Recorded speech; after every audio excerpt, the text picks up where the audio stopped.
Hi, Jeff Ludy here with Houston Window Experts, and today we're going to teach you, with Jeremy's help, how to measure your own window. Say you're replacing your own window in your own house, right?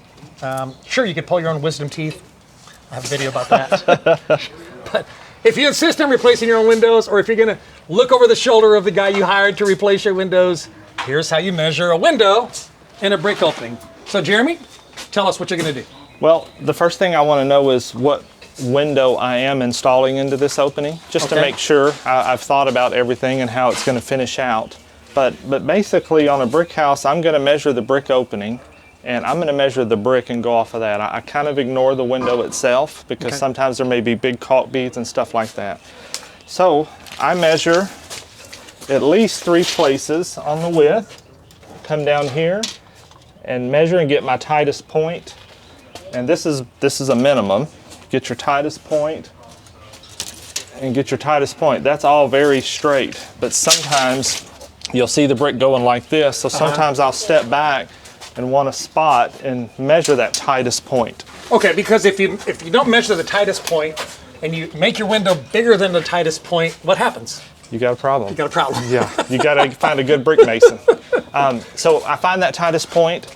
I like to take off 3/8 of an inch overall. That way when you center that window, you're going to have a roughly 3/16 all the way around the window.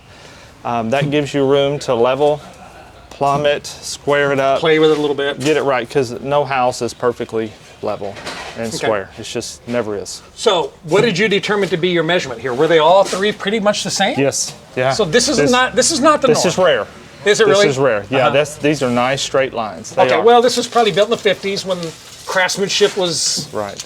There was actually real cement in the foundation of a house. Right. So that was the width. The height, Uh-huh. I'm going to measure all the way up on top of the row lock, the very highest point. Okay. And then measure up here. Like that 74 inches? Is that what you're seeing? Yes. Okay. Well, let me get this back where it was. All right. Yeah, see that's tight, 74. Okay. That's a little bit bigger there, isn't it? Maybe, yeah, 1/16 or 1/8, but that's probably because that board's just bowed there. And that's about the same as the center. So they already had this board kicked, if you see the angle there. Oh, I see that. So, but even still. It is sloping downward towards the front. So one thing you want to be careful of if you're doing it yourself is this brick, this window was installed first and this brick was pushed under the window. If this window has a slope sill on it, they can do that with the brick as well. If the window's flat, then they'll just kind of chop off the back so it doesn't keep going up. But my point is, when you tear this window out, you could have a little bit higher brick than you think you do. So it's safer to take a little bit more off. Okay, now why do you take off? I mean, some people will say, I mean, I've been to some trainings where they say take off 3/4 of an inch, right? Like if your measurement was 71.5, they'd say, well, make it 60, 69 3/4. But we don't do that. Why? Tell me why you personally don't.